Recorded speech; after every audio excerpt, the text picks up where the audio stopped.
This is a journey. This is a journey. Look, if you had one shot.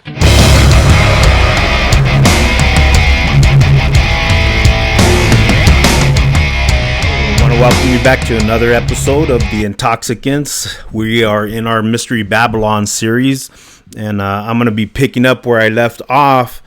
And just wanted to ask you guys that if you guys are enjoying the show, that you go ahead and share the video with friends. We're posting on Facebook and of course on here on YouTube as well.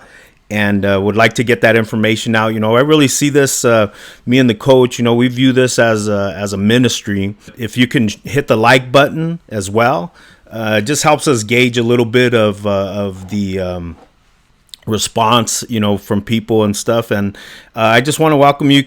You can post questions, if you wanted a little bit of information or something like that, or some other topic maybe that we haven't covered yet.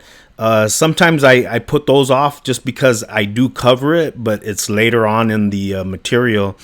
So we're going to pick up where we left off here. But before I do that, I also want to just say, a lot of the material is it's so vast, like I described earlier. It's really a labyrinth of information and revelation as well. And you can come at it from any angle. And I know it's one of the biggest parts of presenting this is really laying down a foundation for what I would say is conspiracy theories. I think I've already shown you that, the theories themselves, simple beliefs, and just like science has theories. They try to make it out to where somehow science is more relevant and like factual, but a lot of it boils down to theory as well.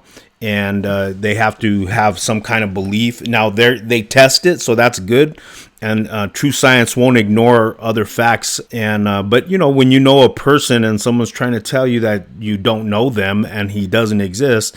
Inside your own soul that, that's not the case. And, we know Jesus lives, and the Lord gives us a heads up on these things because he wants us to recognize the times we're living in, the seasons, and with that, be able to discern his coming, but also that we be not deceived. It's such an important thing, and I plan to reiterate this throughout the series, just because that's one of the main reasons why I present it a lot, is because we're prone to being deceived, especially if we are ignoring a lot of what's around us, our surroundings. I mean, you just have to think back to the Nazi era and how something like that so devastating and so powerful that it very well could have taken over the world. That's what the United States, through various things, has become the main world power. We could say the only world power, but we know that that's not totally true.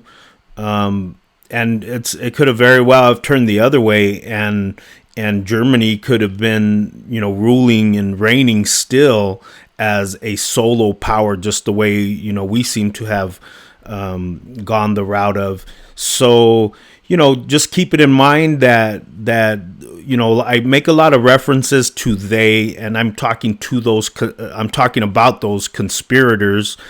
And, I mentioned a lot of the industries and areas of influence. We like to call them mountains of influence, like governments. Government is a mountain. Education is a mountain. Entertainment industry, which includes a lot of different influential areas, that's a mountain of as well. And there's more, but those, just saying that those are places where, we could bring out the information, and I would point to a lot of and I am already pointing to a lot of their influence. So when I refer to they, I don't mean to imply that everybody involved in those industries or in those cultures, etc., are taking part in this. They are to some degree.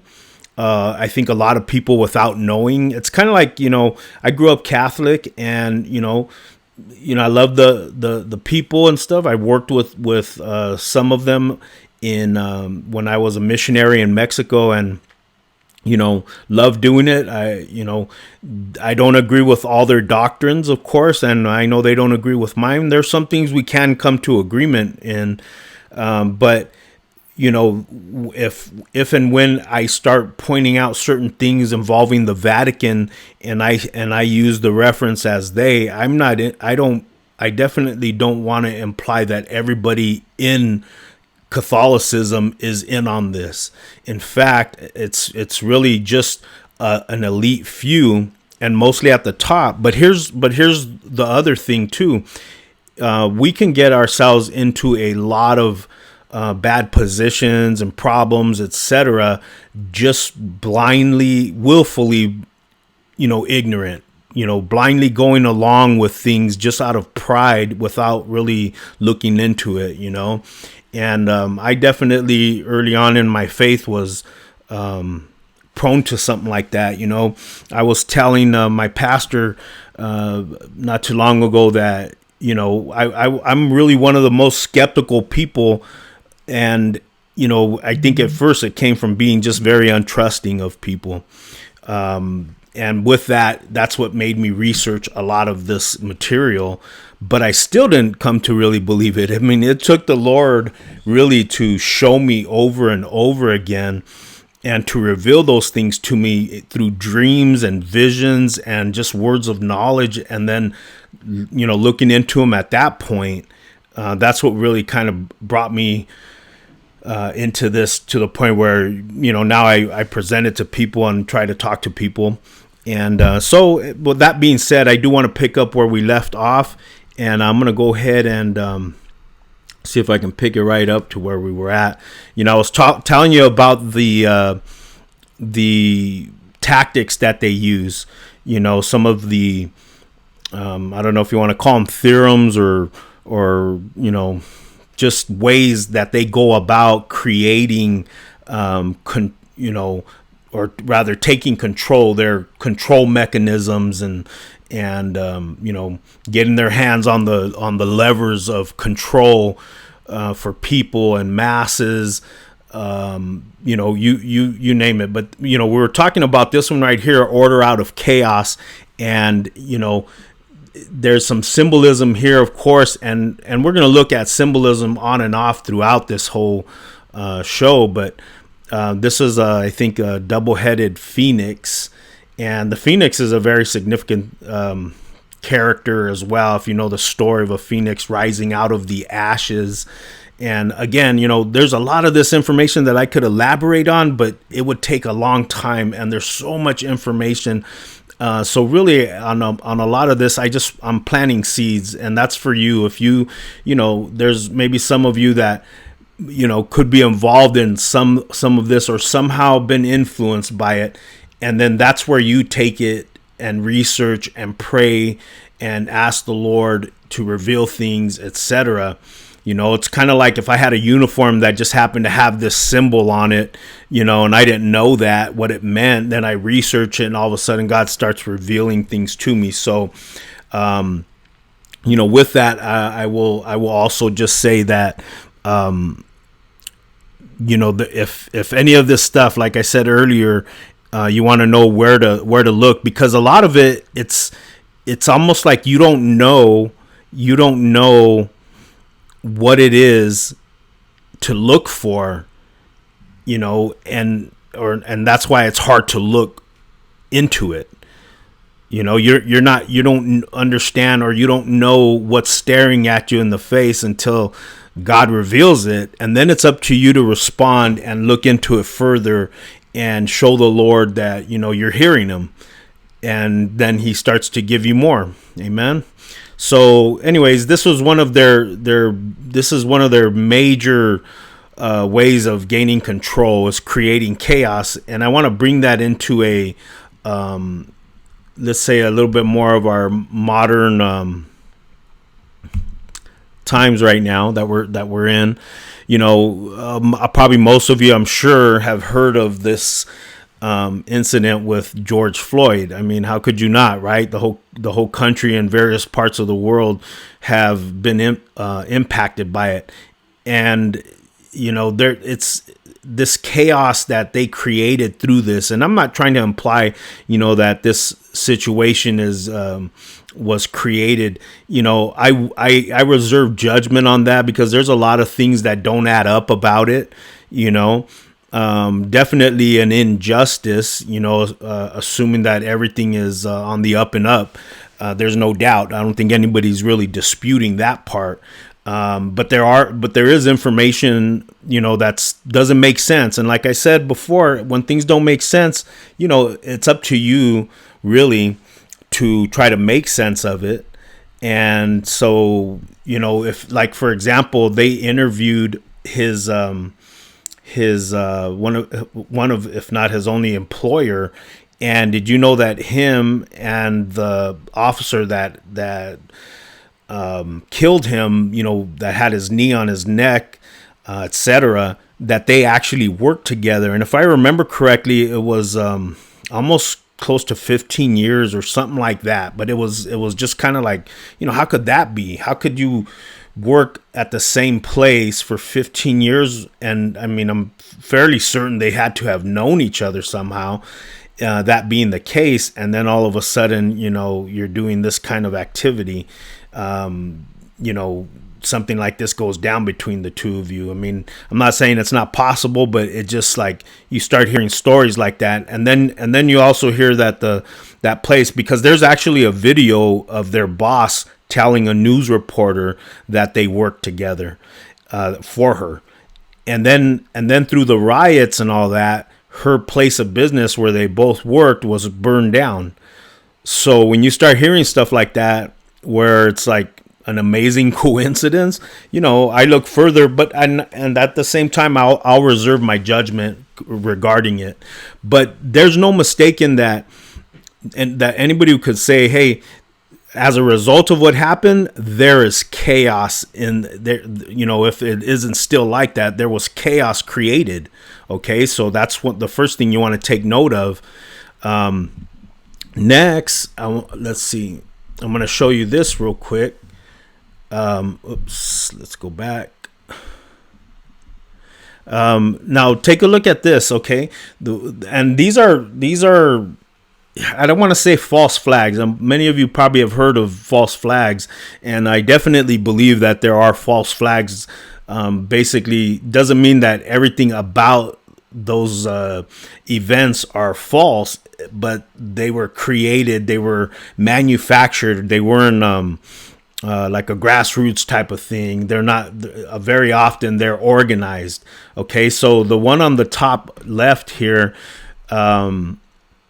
that has to do with 9/11, and most of you probably seen several footage of that.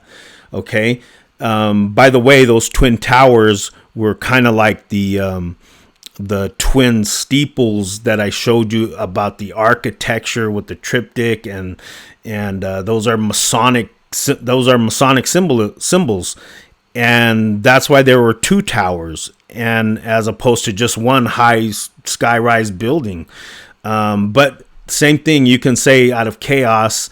There's so many things of 9/11 that it's just overwhelming. All the evidence that was a created situation. And like I'm saying, I don't mean to imply that there's a lot of it that's not genuine, but the way the buildings collapsed, the way the buildings around it also collapsed in similar manner, I mean, I could go on and on. There's enough out there for you to research that one on your own. I will say this, just to add to it, that to give you some points to kind of look into. But, the day before, I forget who the individual was. I can't think of his name right now, but the day before, the maybe the head of the Treasury Department, or not the Treasury, maybe of the Pentagon, which also got apparently hit by a plane, that they had announced the night before, if I remember correctly, that there were something like I want to say like $3 trillion or something like that, unaccounted for, money that was unaccounted for, and they couldn't explain where that money went. I mean, that's amazing. And then knowing that part of the Pentagon that keeps those records was destroyed apparently by the airplane that crashed into there, as well as any financial records that were also in I think it was Building 7 here at the World Trade Center at Ground Zero. Okay, so that's just one chaotic event that I believe was definitely a false flag, a created event, with and the biggest one by far, the one on the right. What does it say? I think that those are some of the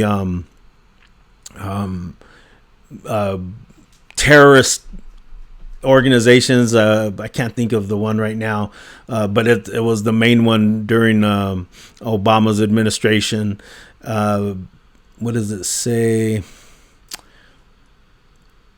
Well, it'll come back to me, but either way, you see them there tearing down statues, and I remember they were going it was ISIS, that's who it was, and every place where they went to, they were tearing down ancient monuments, basically erasing the history. Now the one on the left, I remember distinctly as it happened, with Iraq and us going into Iraq, but I remember that they were pulling down the statue of Saddam Hussein right there.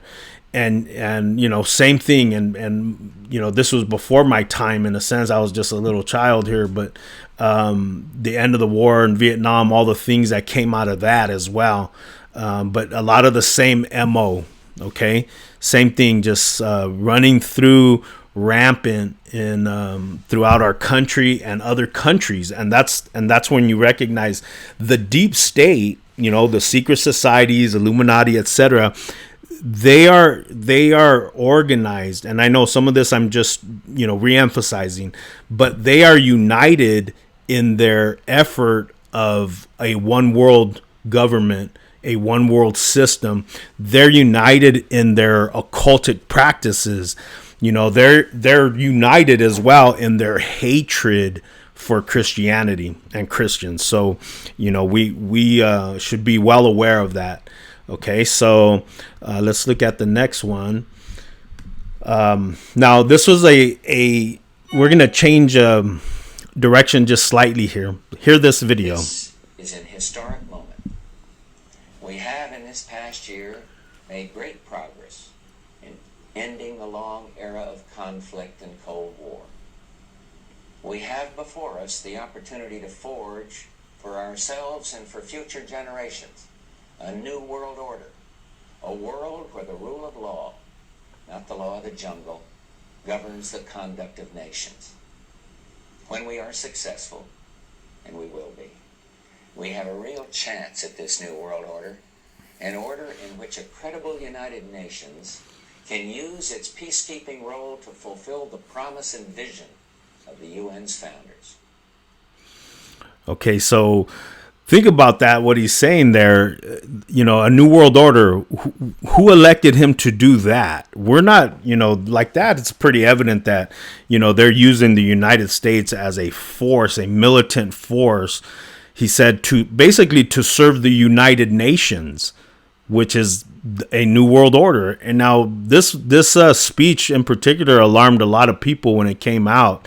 And it should, but there was very few people who really catch it, the way he's saying it, that, this is something that the founders of the UN see. When I was researching this stuff, and I would say this is a lot of times how it follows is, you're hearing him and he's talking about the New World Order. And then he mentions the United Nations founders envisioned this.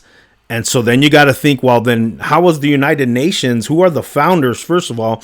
And how are they involved in this, you know? And you go, and that takes you to World War II.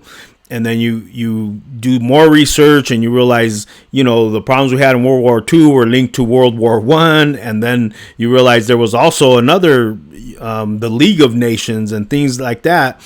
And I mean, you just end up going further and further back, and you realize there is absolutely a major effort to, you know, get the world under, you know, a one world government situation. So, but you know, I just think when I hear that now, I'm just like, the nerve, you know, of this person.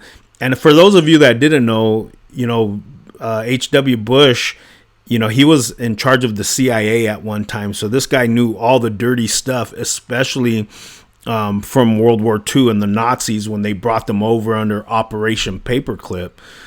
So he was well aware, and that's why I think you get the sense of just, you know, arrogance about being successful in doing it. Okay. There's if you hadn't heard, there is definitely some references to him possibly having been sentenced to death, you know, before you know, his funeral of recent. So you know, you can research that yourself as well, because there's a lot of stuff that's still hanging on that. And as far as me, you know, I believe a lot of this stuff. I lean towards it more, I should say. There for a lot of it, there isn't enough confirmation, but I still lean towards it because I recognize the fruit of these people, like his words. Okay, so now that brings me to this next video, and I want you to hear his son when he had his first address. So, the peaceful transfer of authority is rare in history. The peaceful transfer of authority is rare in history. The peaceful transfer of authority is rare in history. As I begin, with a simple oath, we affirm old traditions and make new beginnings. The American story, a story of flawed and fallible people. Many in our country do not know the pain of poverty. But we can listen to those who do. If we permit our economy to drift and decline, the vulnerable will suffer most. We must follow no other course. Every child must be taught these principles. Every citizen must uphold them. Now it is a seed upon the wind, taking root in many nations. In a time of peace, the stakes of our debates appear small. But the stakes for America are never small. The enemies of liberty in our country should make no mistake. Our national courage has been clear in times of depression and war, when defeating common dangers defined our common good. We will confront weapons of mass destruction. We will build our defenses beyond challenge, lest weakness invite challenge.